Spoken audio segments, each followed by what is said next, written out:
Recording by Andy Minter. The Knight's Cross Signal Problem. "Louis," exclaimed Mr. Carrados, with the air of genial gaiety that Carlyle had found so incongruous to his conception of a blind man, "you have a mystery somewhere about you. I know it by your step." Nearly a month had passed since the incident of the false Dionysius had led to the two men meeting. It was now December. Whatever Mr. Carlyle's step might indicate to the inner eye, it betokened to the casual observer the manner of a crisp, alert, self-possessed man of business. Carlyle, in truth, betrayed nothing of the pessimism and despondency that had marked him on the earlier occasion. "You have only yourself to thank that it's a very poor one," he retorted.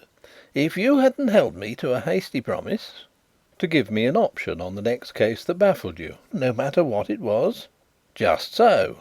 The consequence is that you get a very unsatisfactory affair that has no special interest to an amateur, and is only baffling because it is well."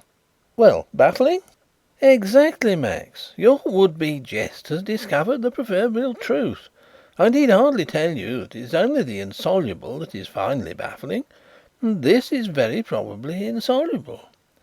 You remember the awful smash on the Central and Suburban at Knight's Cross Station a few weeks ago?" "Yes," replied Carrados, with interest. "I read the whole ghastly details at the time." "You read?" exclaimed his friend suspiciously. "I still use the familiar phrases," explained Carrados, with a smile. "As a matter of fact, my secretary reads to me. I mark what I want to hear, and when he comes at 10 o'clock we clear off the morning papers in no time." "And how do you know what to mark?" demanded Mr. Carlyle cunningly. Carrados's right hand, lying idly on the table, moved to a newspaper near. He ran his finger along a column heading, his eyes still turned towards his visitor.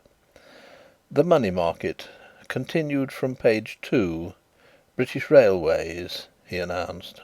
"Extraordinary," murmured Carlyle. "Not very," said Carrados. "If someone dipped a stick in treacle and wrote 'rats' across a marble slab, you would probably be able to distinguish what was there blindfold." "Probably," admitted Mr. Carlyle. "At all events, we will not test the experiment. The difference to you of treacle on a marble background is scarcely greater than that of printer's ink on newspaper to me. But anything smaller than pica I do not read with comfort, and below long primer I cannot read at all. Hence the secretary. Now the accident, Louis." "The accident? Well, you remember all about that. An ordinary Central and Suburban passenger train, non-stop at Knight's Cross, ran past the signal and crashed into a crowded electric train that was just beginning to move out. It was like sending a garden roller down a row of hand lights. 2 carriages of the electric train were flattened out of existence. The next 2 were broken up. For the first time on an English railway there was a good stand-up smash between a heavy steam engine and a train of light cars, and it was bad for the coup." "27 killed, 40-something injured. 8 died since," commented Carrados. "That was bad for the company," said Carlyle. "Well, the main fact was plain enough. The heavy train was in the wrong. But was the engine driver responsible? He claimed, and he claimed vehemently from the first, and he never varied one iota, that he had a clear signal, that is to say, the green light, it being dark. The signalman concerned was equally dogged that he never pulled off the signal, that it was 'at danger' when the accident happened, and that it had been for 5 minutes before. Obviously they could not both be right." "Why, Louis?" asked Mr. Carrados smoothly. "The signal must either have been up or down, red or green." "Did you ever notice the signals on the Great Northern Railway, Louis?" "Not particularly. Why?" "One wintry day, about the year when you and I were concerned in being born, the engine driver of a Scotch express received the 'clear' from a signal near a little Huntingdon station called Abbots Ripton. He went on and crashed into a goods train, and into the thick of the smash a down express mowed its way. 13 killed and the usual tale of injured. He was positive that the signal gave him a 'clear,' The signalman was equally confident that he had never pulled it off the "danger." Both were right, and yet the signal was in working order. As I said, it was a wintry day. It had been snowing hard, and the snow froze and accumulated on the upper edge of the signal arm until its weight bore it down. That is a fact that no fiction writer dare have invented, but to this day every signal on the Great Northern pivots from the centre of the arm instead of from the end, in memory of that snowstorm. "That came out at the inquest, I presume," said Mr. Carlyle. "We have had the Board of Trade inquiry and the inquest here, and no explanations forthcoming. Everything was in perfect order. It rests between the word of the signalman and the word of the engine driver. Not a jot of direct evidence either way. Which is right?" "That is what you are going to find out, Louis?" suggested Carrados. "It's what I'm being paid for finding out," admitted Mr. Carlyle frankly. "But so far we're just where the inquest left it, and between ourselves I candidly can't see an inch in front of my face in the matter." "Nor can I," said the blind man, with a rather wry smile. "Never mind. The engine driver is your client, of course?" "Yes," admitted Carlyle. "But how the deuce did you know?" "Let us say that your sympathies are enlisted on his behalf. The jury were inclined to exonerate the signalman, weren't they? What has the company done with your man?" "Both are suspended. Hutchins, the driver, hears that he may probably be given charge of a lavatory at one of the stations. He's a decent, bluff, short-spoken old chap with his heart in his work. Just now you'll find him at his worst, bitter and suspicious. The thought of swabbing down a lavatory and taking pennies all day is poisoning him." "Naturally. Well, there we have an honest Hutchins, taciturn, little touchy perhaps, grown grey in the service of the company, and manifesting quite a bulldog-like devotion to his favourite 538. "Why, that actually was the number of his engine. How do you know it?" demanded Carlyle sharply. "It was mentioned 2 or 3 times at the inquest, Louis," replied Carrados mildly. "And you remembered? With no reason to?" "You can generally trust a blind man's memory, especially if he has taken the trouble to develop it." "Then you will remember that Hutchins did not make a very good impression at the time. He was surly and irritable under the ordeal. I want you to see the case from all sides." "He called the signalman, Mead, a lying young dog across the room, I believe. Now, Mead, what is he like? You've seen him, of course?" "Yes. He does not impress me favourably. He's glib, ingratiating and distinctly greasy. He has a ready answer for everything almost before the question's out of your mouth. He's thought of everything." "And now you're going to tell me something, Louis," said Carrados encouragingly. Mr. Carlyle laughed a little to cover an involuntary movement of surprise.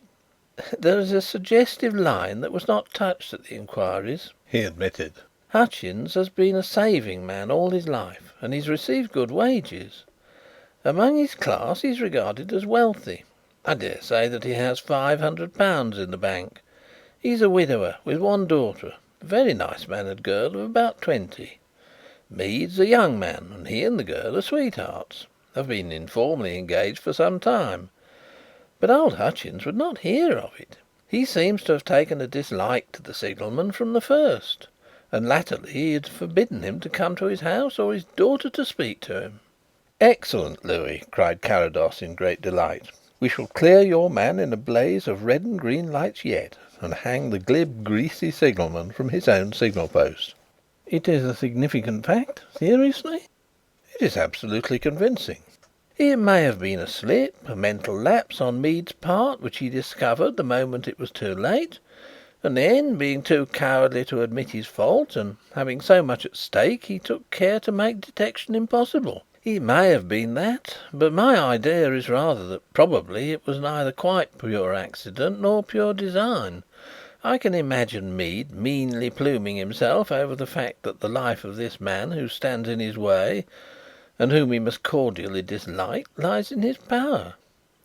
I can imagine the idea becoming an obsession as he dwells on it. A dozen times, with his hand on the lever, he lets his mind explore the possibilities of a moment's defection. Then one day he pulls the signal off in sheer bravado, and hastily puts it at danger again. He may have done it once, or he may have done it oftener before he was caught in a fatal moment of irresolution. The chances are about even that the engine driver would be killed. In any case he'd be disgraced, for it's easier on the face of it to believe that a man might run past a danger signal in absent-mindedness without noticing it, than that a man should pull off a signal and replace it without being conscious of his actions. The fireman was killed. Does your theory involve the certainty of the fireman being killed, Louis?" "No," said Carlyle. "The fireman's a difficulty. But looking at it from Mead's point of view, whether he's been guilty of an error or a crime, it resolves itself into this. First, the fireman may be killed. Second, he may not notice the signal at all. Third, in any case he will loyally corroborate his driver, and a good old jury will discount that." Carrados smoked thoughtfully, his open, sightless eyes merely appearing to be set in a tranquil gaze across the room. "It would not be an improbable explanation," he said presently.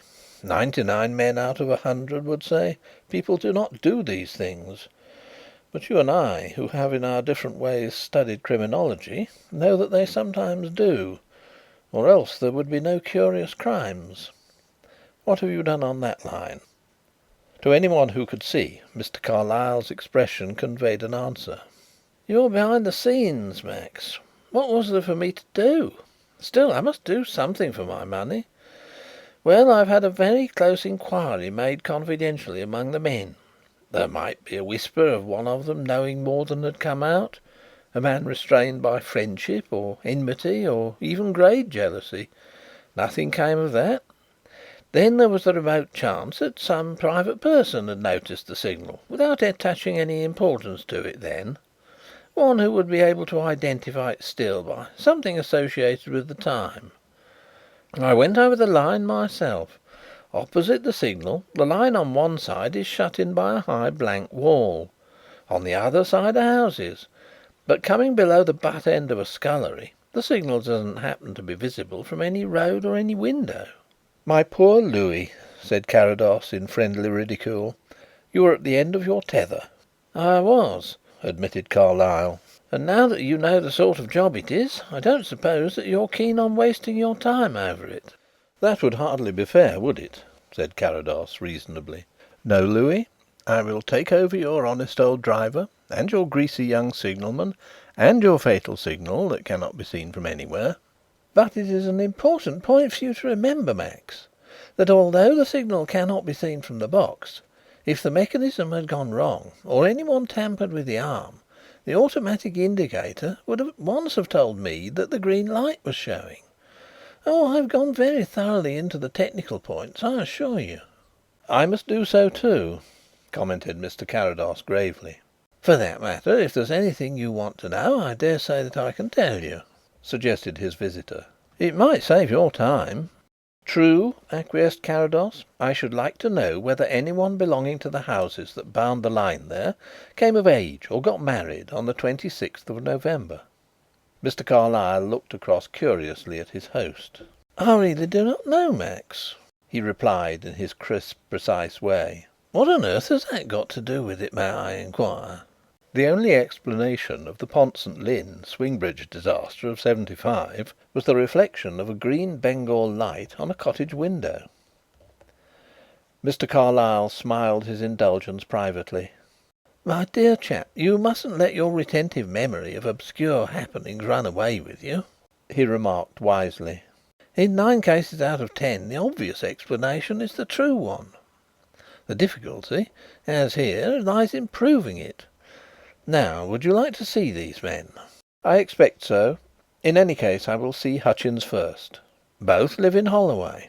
Shall I ask Hutchins to come here to see you, say to morrow? He's doing nothing." "No," replied Carrados. "To morrow I must call on my brokers and my time may be filled up." "Quite right. You mustn't neglect your own affairs for this experiment," assented Carlyle. "Besides, I should prefer to drop in on Hutchins at his own home. Now, Louis, enough of the honest old man for one night. I have a lovely thing by Eumenes that I want to show you. To day is Tuesday. Come to dinner on Sunday and pour the vials of your ridicule on my want of success." "That's an amiable way of putting it," replied Carlyle. "All right, I will." 2 hours later, Carrados was again in his study, apparently, for a wonder, sitting idle. Sometimes he smiled to himself, and once or twice he laughed a little, but for the most part his pleasant, impassive face reflected no emotion, and he sat with his useless eyes tranquilly fixed on an unseen distance. It was a fantastic caprice of the man to mock his sightlessness by a parade of light, and under the soft brilliance of a dozen electric brackets the room was as bright as day. At last he stood up and rang the bell. "I suppose Mr. Greatorex isn't still here by any chance, Parkinson?" he asked, referring to his secretary. "I think not, sir, but I will ascertain," replied the man. "Never mind. Go to his room and bring me the last 2 files of The Times. Now," when he returned, "turn to the earliest you have there. The date?" "November the 2nd. "That will do. Find the Money Market. It will be in the supplement. Now look down the columns until you come to British Railways. "I have it, sir." Central and Suburban. Read the closing price and the change." Central and Suburban Ordinary, 66.5 to 67.5, fall 1/8. Preferred Ordinary, 81 to 81.5, no change. Deferred Ordinary, 27.5 to 27 3/4, fall 1/4. That is all, sir." Now take a paper about a week on. Read the deferred only." 27 to 27 1/4, no change. "Another week?" 29.5 to 30, rise 5/8. "Another?" 31.5 to 32.5, rise 1. "Very good. Now on Tuesday the 27th November." 31 7/8, 32 3/4, rise 1/2. "Yes. The next day?" 24.5 to 23.5, fall 9. "Quite so, Parkinson. There had been an accident, you see." "Yes, sir, very unpleasant accident. Jane knows a person whose sister's young man has a cousin who had his arm torn off in it. Torn off at the socket, she says, sir. Seems to bring it home to one, sir." "That is all. Stay. In the paper you have, look down the first money column and see if there is any reference to the Central and Suburban." "Yes, sir. City and Suburban, which after their late depression on the projected extension of the motor bus service had been steadily creeping up on the abandonment of the scheme, and as a result of their own excellent traffic returns, suffered a heavy slump through the lamentable accident of Thursday night. The deferred in particular at one time fell 11 points, as it was felt that the possible dividend, with which rumour has of late been busy, was now out of the question." "Yes, that is all. Now you can take the papers back. And let it be a warning to you, Parkinson, not to invest your savings in speculative railway deferreds." "Yes, sir. Thank you, sir. I will endeavour to remember." He lingered for a moment as he shook the file of papers level. "I may say, sir, that I have my eye on a small block of cottage property at Acton. But even cottage property scarcely seems safe from legislative depredation now, sir." The next day Mr. Carrados called on his brokers in the City. It is to be presumed that he got through his private business quicker than he expected, for after leaving Austin Friars he continued his journey to Holloway, where he found Hutchins at home and sitting morosely before his kitchen fire. Rightly assuming that his luxuriant car would involve him in a certain amount of public attention in Klondyke Street, the blind man dismissed it some distance from the house, and walked the rest of the way, guided by the almost imperceptible touch of Parkinson's arm. "Here is a gentleman to see you, father," explained Miss Hutchins, who had come to the door. She divined the relative position of the two visitors at a glance. "Then why don't you take him into the parlour?" grumbled the ex-driver. His face was a testimonial of hard work and general sobriety, but at the moment one might hazard from his voice and manner that he had been drinking earlier in the day. "I don't think the gentleman would be impressed by the difference between our parlour and our kitchen," replied the girl quaintly. "And it is warmer here." "What's the matter with the parlour now?" demanded her father sourly. "It was good enough for your mother and me. It used to be good enough for you. There is nothing the matter with it, nor with the kitchen either." She turned impassively to the two who had followed her along the narrow passage. "Will you go in, sir?" I don't want to see no gentleman," cried Hutchins noisily, "unless—" His manner suddenly changed to one of pitiable anxiety. "Unless you're from the company, sir, to—" "No, I have come on Mr. Carlyle's behalf," replied Carrados, walking to a chair as though he moved by a kind of instinct. Hutchins laughed his wry contempt. "Mr. Carlyle," he reiterated. "Mr. Carlyle, a fat lot of good he's been. Why don't he do something for his money?" "He has," replied Carrados, with imperturbable good humour. "He has sent me. Now, I want to ask you a few questions." "A few questions!" roared the irate man. "Why, blast it, I've done nothing else but answer questions for a month. I didn't pay Mr. Carlyle to ask me questions. I can get enough of that for nixes. Why don't you go and ask Mr. Herbert Ananias Mead your few questions? Then you might find out something." There was a slight movement by the door, and Carrados knew that the girl had quietly left the room.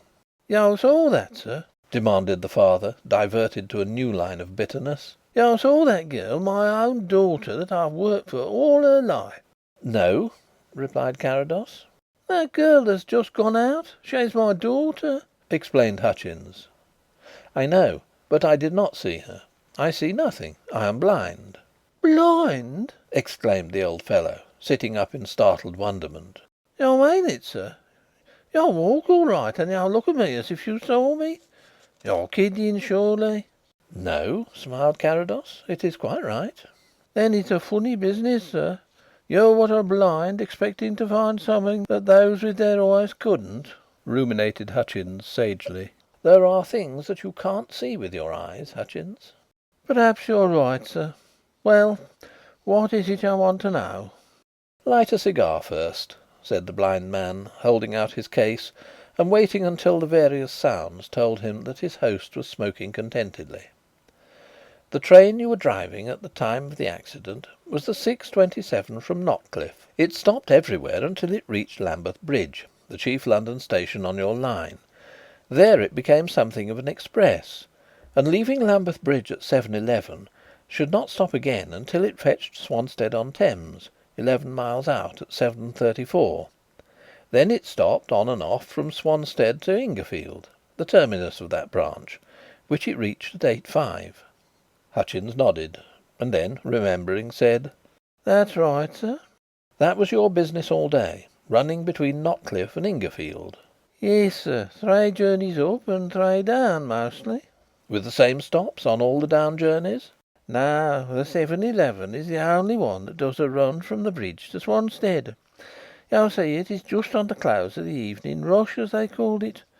A good many late business gentlemen living at Swanstead use the 7:11 regular. The other journeys we stop at every station to Lambeth Bridge, and then here and there beyond." "There are, of course, other trains doing exactly the same journey, a service, in fact?" "Yes, sir, about 6." "And do any of those, say during the rush, do any of those run non-stop from Lambeth to Swanstead?" Hutchins reflected a moment. All the choler and restlessness had melted out of the man's face. He was again the excellent artisan, slow but capable and self-reliant. "That I couldn't definitely say, sir. Very few short distance trains pass the junction, but some of those may. A guide would show us in a minute, but I haven't got one." "Never mind. You said at the inquest that it was no uncommon thing for you to be pulled up at the stop signal east of Knight's Cross Station. How often would that happen? Only with the 7:11, mind." "Perhaps 3 times a week, perhaps twice." "The accident was on a Thursday.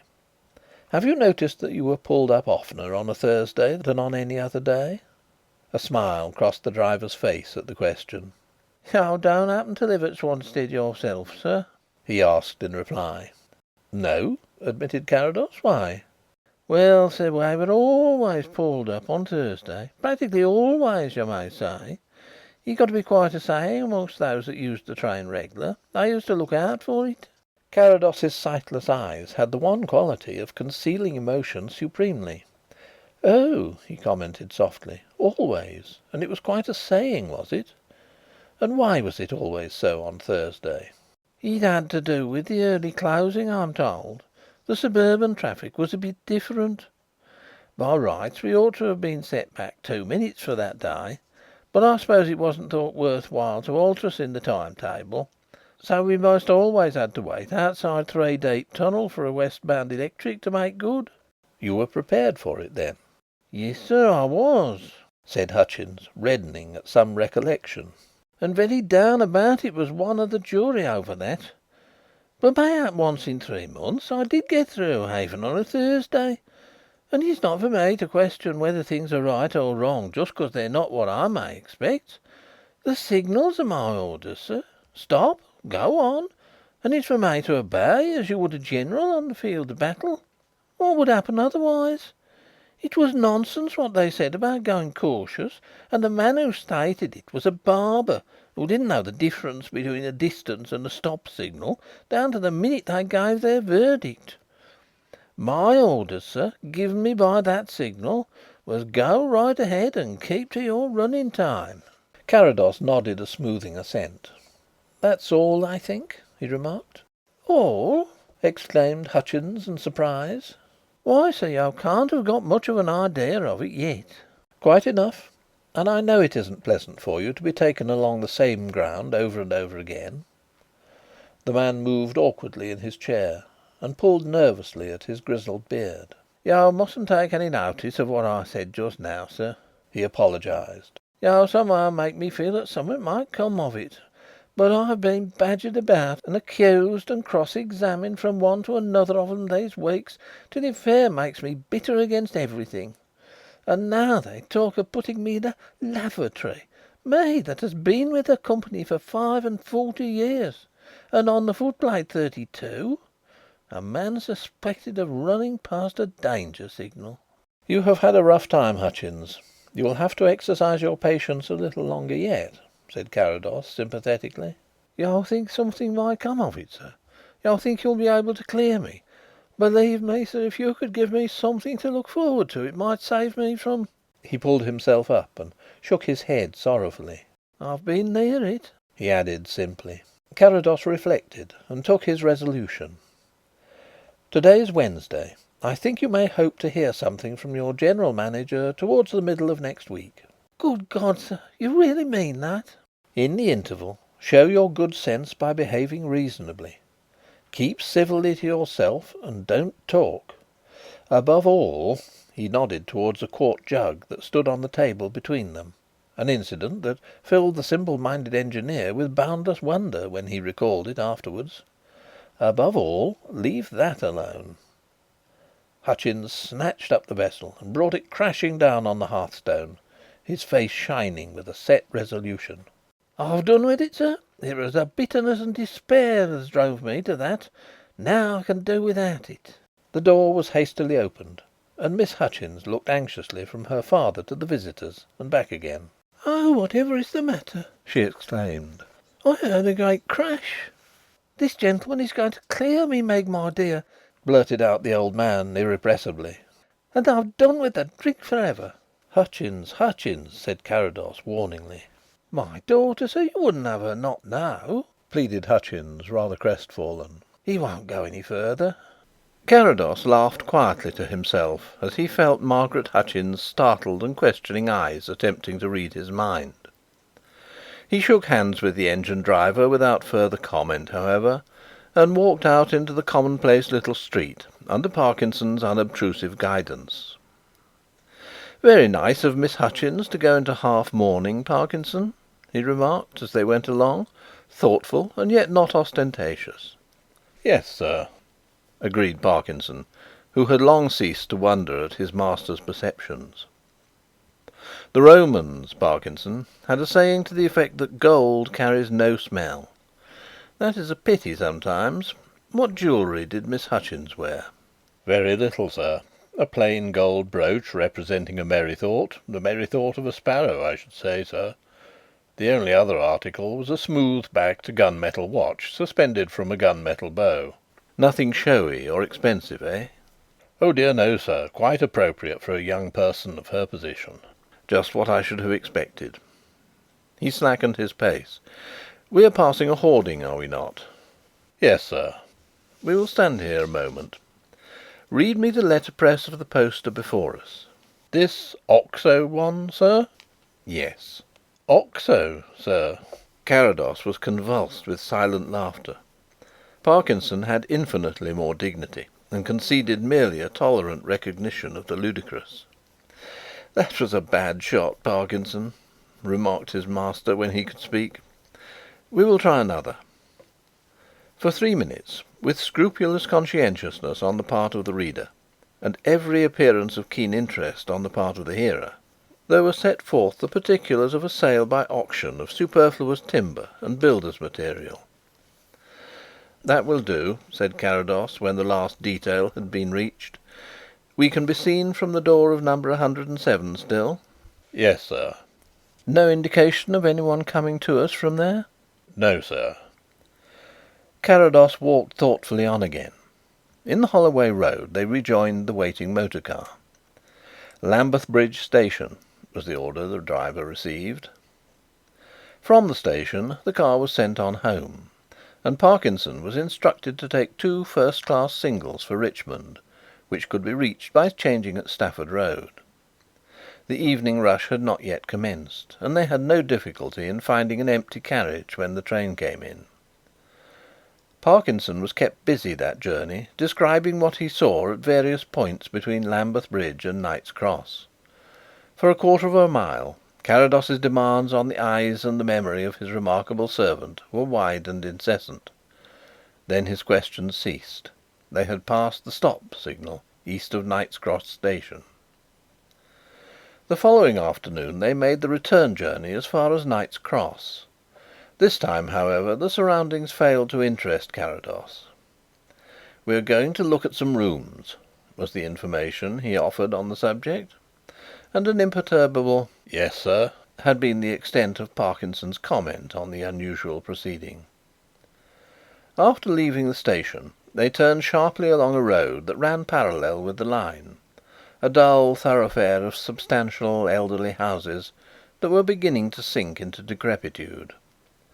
Here and there a corner residence displayed the brass plate of a professional occupant, but for the most part they were given up to the various branches of second-rate apartment letting. "The third house after the one with the flagstaff," said Carrados. Parkinson rang the bell, which was answered by a young servant, who took an early opportunity of assuring them that she was not tidy, as it was rather early in the afternoon. She informed Carrados, in reply to his inquiry, that Miss Chubb was at home, and showed them into a melancholy little sitting room to await her appearance. "I shall be almost blind here, Parkinson," remarked Carrados, walking about the room. "It saves explanation." "Very good, sir," replied Parkinson. 5 minutes later, an interval suggesting that Miss Chubb also found it rather early in the afternoon, Carrados was arranging to take rooms for his attendant and himself for the short time that he would be in London, seeing an oculist. "One bedroom, mine, must face north," he stipulated. "It has to do with the light." Miss Chubb replied that she quite understood. Some gentlemen, she added, had their requirements, others their fancies. She endeavoured to suit all. The bedroom she had in view from the first did face north. She would not have known, only the last gentleman, curiously enough, had made the same request. "A sufferer like myself?" inquired Carrados affably. Miss Chubb did not think so. In his case she regarded it merely as a fancy. He had said that he could not sleep on any other side. She had had to turn out of her own room to accommodate him. But if one kept an apartment house, one had to be adaptable, and Mr. Gooch was certainly very liberal in his ideas. "Gooch? An Indian gentleman, I presume?" hazarded Carrados. It appeared that Mr. Gooch was an Indian. Miss Chubb confided that at first she had been rather perturbed at the idea of taking in a black man, as she confessed to regarding him. She reiterated, however, that Mr. Gooch proved to be quite the gentleman.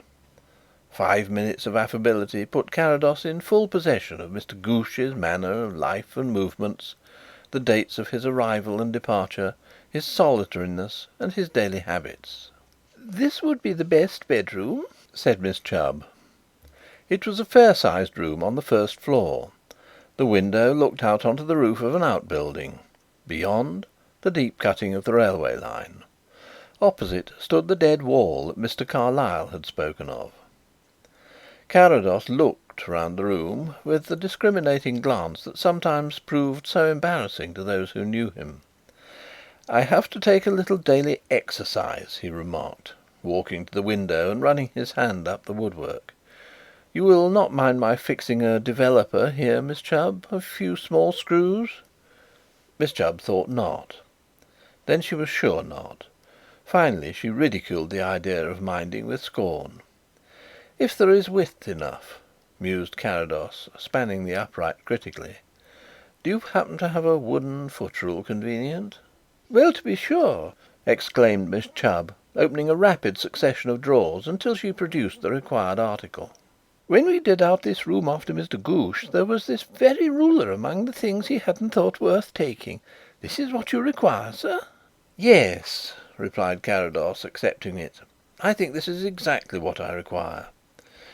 It was a common, new whitewood rule, such as one might buy at any small stationer's for a penny.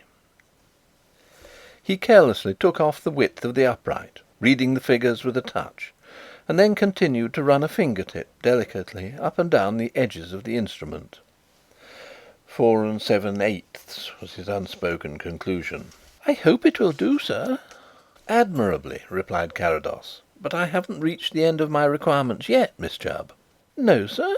said the landlady, feeling that it would be a pleasure to oblige so agreeable a gentleman. "What else might there be?"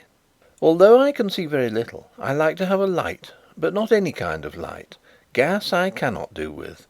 Do you think you would be able to find me an oil lamp?" "Certainly, sir. I got out a very nice brass lamp that I have specially for Mr. Gooch. He read a good deal of an evening and he preferred a lamp." "That is very convenient. I suppose it is large enough to burn for a whole evening?" "Yes, indeed, and very particular he was always to have it filled every day." "A lamp without oil is not very useful," smiled Carrados, following her towards another room and absent-mindedly slipping the foot rule into his pocket. Whatever Parkinson thought of the arrangement of going into second-rate apartments in an obscure street, it is to be inferred that his devotion to his master was sufficient to overcome his private emotions as a self-respecting man. At all events, as they were approaching the station, he asked, and without a trace of feeling, whether there were any orders for him with reference to the proposed migration. "None, Parkinson," replied his master. "We must be satisfied with our present quarters." "I beg your pardon, sir," said Parkinson, with some constraint.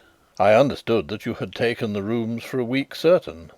"I am afraid that Miss Chubb will be under the same impression. Unforeseen circumstances will prevent our going. However, Mr. Greatorex must write to-morrow enclosing a cheque with my regrets and adding a penny for this ruler which I seem to have brought away with me. It at least is something for the money.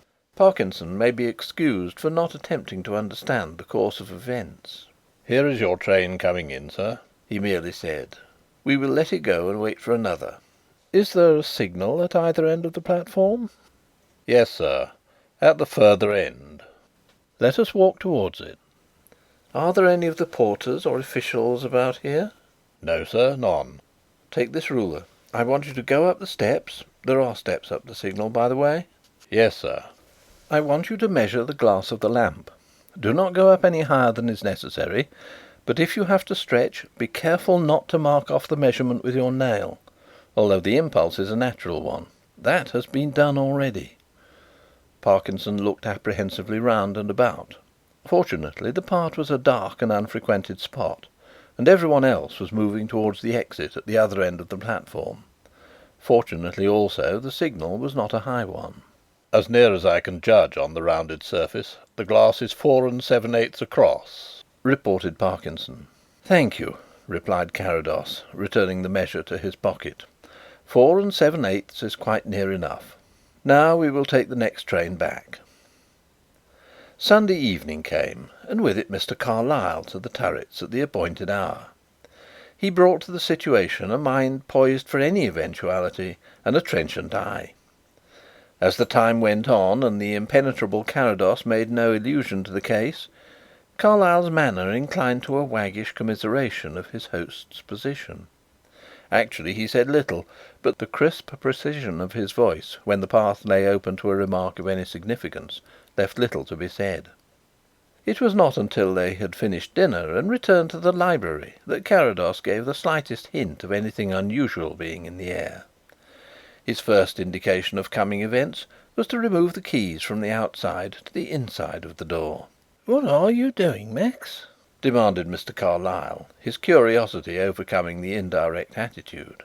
"You have been very entertaining, Louis," replied his friend, "but Parkinson should be back very soon now, and it is as well to be prepared. Do you happen to carry a revolver?" "Not when I come to dine with you, Max," replied Carlyle, with all the aplomb he could muster. "Is it usual?" Carrados smiled affectionately at his guest's agile recovery, and touched the secret spring of a drawer in an antique bureau by his side. The little hidden receptacle shot smoothly out, disclosing a pair of dull blued pistols. "To-night, at all events, it might be prudent," he replied, handing one to Carlyle and putting the other into his own pocket. "Our man may be here at any minute, and we do not know in what temper he will come." "Our man!" exclaimed Carlyle, craning forward in excitement. "Max, you don't mean to say that you have got Mead to admit it?" "No one has admitted it," said Carrados, "and it is not Mead." "Not Mead? Do you mean that Hutchins—" Neither Mead nor Hutchins, the man who tampered with the signal, for Hutchins was right and a green light was exhibited, is a young Indian from Bengal. His name is Drishna, and he lives at Swanstead." Mr. Carlyle stared at his friend between sheer surprise and blank incredulity. "You really mean this, Carrados?" he said. "My fatal reputation for humour," smiled Carrados. "If I am wrong, Louis, the next hour will expose it." "But why?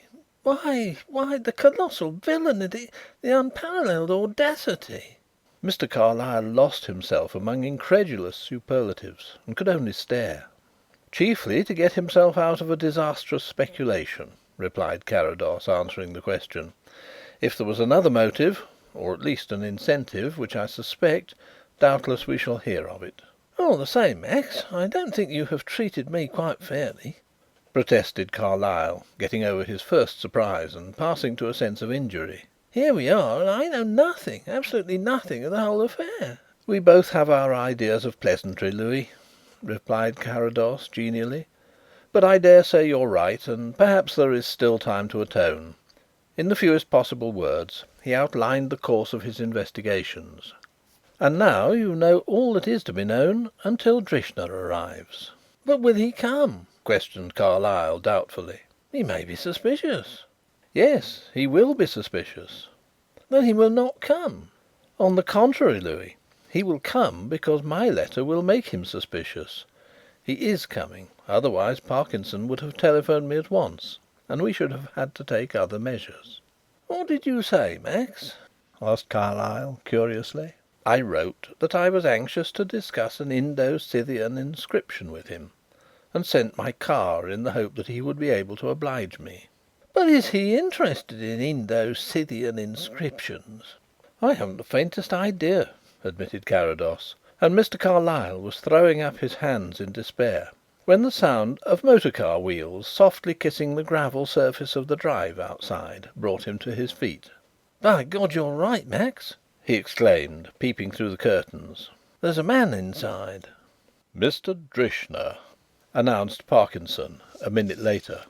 The visitor came into the room with leisurely self-possession that might have been real or a desperate assumption. He was a slightly built young man of about 25, with black hair and eyes, a small, carefully trained moustache, and a dark olive skin.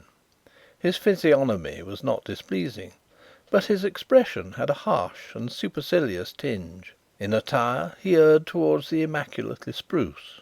"Mr. Carrados?" he said inquiringly. Carrados, who had risen, bowed slightly without offering his hand. "This gentleman," he said, indicating his friend, "is Mr. Carlyle, the celebrated private detective."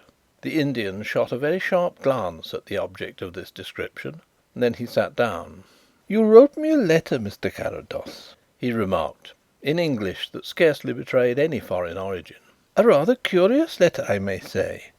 You asked me about an ancient inscription. I know nothing of antiquities, but I thought, as you had sent, that it would be more courteous if I came and explained this to you." "That was the object of my letter," replied Carrados. "You wished to see me?" said Drishna, unable to stand the ordeal of the silence that Carrados imposed after his remark. "When you left Miss Chubb's house, you left a ruler behind." One lay on the desk by Carrados, and he took it up as he spoke. "I don't understand what you are talking about," said Drishna guardedly. "You are making some mistake." The ruler was marked at 4 7/8 inches, the measure of the glass of the signal lamp outside. The unfortunate young man was unable to repress a start. His face lost its healthy tone. Then, with a sudden impulse, he made a step forward and snatched the object from Carrados's hand. "If it is mine, I have a right to it," he exclaimed, snapping the ruler in two and throwing it onto the back of the blazing fire. "It is nothing." "Pardon me. I did not say that the one you have so impetuously disposed of was yours. As a matter of fact, it was mine. Yours is elsewhere."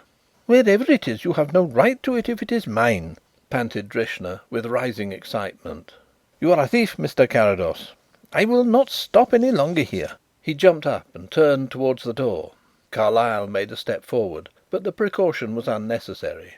"One moment, Mr. Drishna," interposed Carrados in his smoothest tones.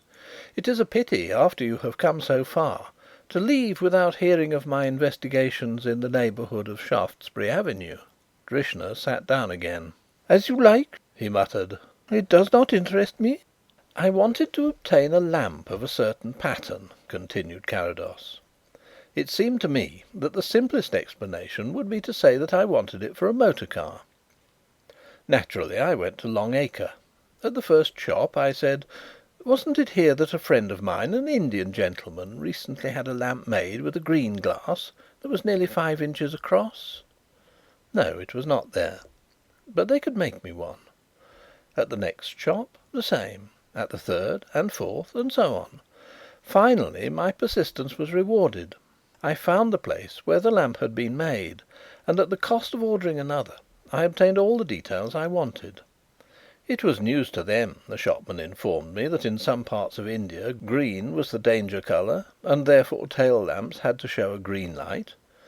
The incident made some impression on him, and he would be able to identify their customer, who paid in advance and gave no address, among 1,000 of his countrymen. Do I succeed in interesting you, Mr. Drishna?" "Do you?" replied Drishna with a languid yawn. "Do I look interested?" "You must make allowance for my unfortunate blindness," apologized Carrados with grim irony. "Blindness!" exclaimed Drishna, dropping his affectation of unconcern as though electrified by the word. "Do you mean really blind? That you do not see me?" "Alas, no," admitted Carrados. The Indian withdrew his right hand from his coat pocket and with a tragic gesture flung a heavy revolver down on the table between them. "I have had you covered all the time, Mr. Carrados, and if I had wished to go, and you or your friend had raised a hand to stop me, it would have been at the peril of your lives," he said in a voice of melancholy triumph. "But what is the use of defying fate, and who successfully evades his destiny? A month ago I went to see one of our people who reads the future, and sought to know the course of certain events. 'You need fear no human eye,' was the message given to me. And then she added, 'But when the sightless sees the unseen, make your peace with Yama.' And I thought she spoke of the great hereafter." "This amounts to an admission of your guilt," exclaimed Mr. Carlyle practically. "I bow to the decree of fate," replied Drishna, "and it is fitting in the universal irony of existence that a blind man should be the instrument.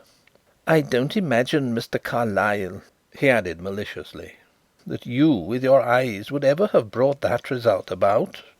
"You are a very cold-blooded young scoundrel, sir," retorted Mr. Carlyle. "Good heavens, do you realise you are responsible for the death of scores of innocent men and women?" Do you realise, Mr. Carlyle, that you and your government and your soldiers are responsible for the deaths of thousands of innocent men and women in my country every day? If England was occupied by the Germans, who quartered an army and an administration with their wives and their families and all their expensive paraphernalia on the unfortunate country until the whole nation was reduced to the verge of famine, and the appointment of every new official meant the callous death sentence on 1,000 men and women to pay his salary, then if you went to Berlin and wrecked a train you would be hailed a patriot. What Boadicea did and Samson, so have I. If they were heroes, so am I." "Well, upon my soul!" cried the highly scandalised Carlyle. "What next? Boadicea was a semi-legendary person whom we may possibly admire at a distance. Personally, I do not profess to express an opinion, but Samson, I would remind you, is a biblical character. Samson was mocked as an enemy. You, I do not doubt, have been entertained as a friend." "And haven't I been mocked and despised and sneered at every day of my life here by your supercilious, superior, empty-headed men?" flashed back Drishna, his eyes leaping into malignity and his voice trembling with sudden passion. "Oh, how I hated them as I passed them in the street, and recognised by 1,000 petty insults their lordly English contempt for me as an inferior being. A nigger! How I longed with Caligula that a nation had a single neck, that I might destroy it at one blow. I loathe you in your complacent hypocrisy, Mr. Carlyle. Despise and utterly abominate you from an eminence of superiority that you can never even understand." "I think we are getting rather away from the point, Mr. Drishna," interposed Carrados, with the impartiality of a judge. "Unless I am misinformed, you are not so ungallant as to include everyone you have met here in your execration?" "Ah, no," admitted Drishna, descending into a quite ingenuous frankness. "Much as I hate your men, I love your women. How is it possible that a nation should be so divided, its men so dull-witted and defensive, its women so quick, sympathetic, and capable of appreciating?" "But a little expensive too, at times," suggested Carrados. Drishna sighed heavily. "Yes, it is incredible. It is the generosity of their large nature. My allowance, though what most of you would call noble, has proved quite inadequate. I was compelled to borrow money, and the interest became overwhelming. Bankruptcy was impracticable, because I should then have been recalled by my people, and much as I detest England, a certain reason made the thought of leaving it unbearable." "Connected with the Arcady Theatre?" "You knew? Well, do not let us introduce the lady's name. In order to restore myself, I speculated on the Stock Exchange. My credit was good through my father's position and the standing of the firm to which I am attached. I heard on reliable authority and very early that the Central and Suburban, and the Deferred especially, was safe to fall heavily, through a motor bus amalgamation which was then a secret. I opened a bear account and sold largely. The shares fell, but only fractionally, and I waited. Then, unfortunately, they began to go up. Adverse forces were at work and rumours were put about. I could not stand the settlement, and in order to carry over an account, I was literally compelled to deal temporarily with some securities that were not technically my own property." "Embezzlement, sir," commented Mr. Carlyle icily. "But what is embezzlement on the top of wholesale murder? That is what it is called. In my case, however, it was only to be temporary. Unfortunately, the rise continued. Then, at the height of my despair, I chanced to be returning to Swanstead rather earlier than usual one evening, and the train was stopped at a certain signal to let another pass. There was a conversation in the carriage, and I learnt certain details. One said that there would be an accident some day, and so forth. In a flash, as by an inspiration, I saw how circumstances might be turned to account. A bad accident, and the shares would certainly fall, and my position would be retrieved. I think Mr. Carrados has somehow learned the rest." "Max," said Mr. Carlyle with emotion, Is there any reason why you should not send your man for a police officer and have this monster arrested on his own confession without further delay?" "Pray do so, Mr. Carrados," acquiesced Drishna. "I shall certainly be hanged, but the speech I shall prepare will ring from one end of India to the other. My memory will be venerated as that of a martyr, and the emancipation of my motherland will be hastened by my sacrifice." "In other words," commented Carrados, "there will be disturbances at half a dozen disaffected places, a few unfortunate police will be clubbed to death, and possibly worse things may happen. That does not suit us, Mr. Drishna." "And how do you propose to prevent it?" asked Drishna with cool assurance. "It is very unpleasant being hanged on a dark winter morning, very cold, very friendless, very inhuman. The long trial, the solitude and the confinement, the thoughts of the long sleepless night before, the hangman and the pinioning and the noosing of the rope, are apt to prey on the imagination. Only a very stupid man can take hanging easily." "What do you want me to do instead, Mr. Carrados?" asked Drishna shrewdly. Carrados's hand closed on the weapon that still lay on the table between them. Without a word he pushed it across. "I see," commented Drishna with a short laugh and a gleaming eye. "Shoot myself and hush it up to suit your purpose. Withhold my message to save the exposures of a trial and to keep the flame from the torch of insurrectionary freedom." "Also," interposed Carrados mildly, "to save your worthy people a good deal of shame, and to save the lady, who is nameless, the unpleasant necessity of relinquishing the house and the income which you have just settled on her. She certainly would not then venerate your memory." "What is that?" "The transaction which you carried through was based on a felony, and could not be upheld. The firm you dealt with will go to the courts, and the money, being directly traceable, will be held forfeit, as no good consideration passed." "Max!" cried Mr. Carlyle hotly. "You're not going to let this scoundrel cheat the gallows after all?" "The best use you can make of the gallows is to cheat it, Louis," replied Carrados. "Have you ever reflected what human beings will think of us 100 years hence?" "Oh, of course I'm not really in favour of hanging," admitted Mr. Carlyle. "Nobody really is. But we go on hanging. Mr. Drishna is a dangerous animal who, for the sake of pacific animals, must cease to exist. Let his barbarous exploit pass into oblivion with him. The disadvantages of spreading it broadcast immeasurably outweigh the benefits." "I have considered," announced Drishna. "I will do as you wish." "Very well," said Carrados. "Here is some plain notepaper. You had better write a letter to someone saying that the financial difficulties in which you are involved make life unbearable." "But there are no financial difficulties now." "That does not matter in the least. It will be put down to an hallucination, and taken as showing the state of your mind." "But what guarantee have we that he will not escape?" whispered Mr. Carlyle. "He cannot escape," replied Carrados tranquilly. "His identity is too clear." "I have no intention of trying to escape," put in Drishna as he wrote. "You hardly imagine that I have not considered this eventuality, do you?" "All the same," murmured the ex-lawyer, "I should like to have a jury behind me. It is one thing to execute a man morally, it's another to do it almost literally." "Is that all right?" asked Drishna, passing across the letter he had written. Carrados smiled at this tribute to his perception. "Quite excellent," he replied courteously. "There is a train at 9:40. Will that suit you?" Drishna nodded and stood up. Mr. Carlyle had a very uneasy feeling that he ought to do something, but could not suggest to himself what.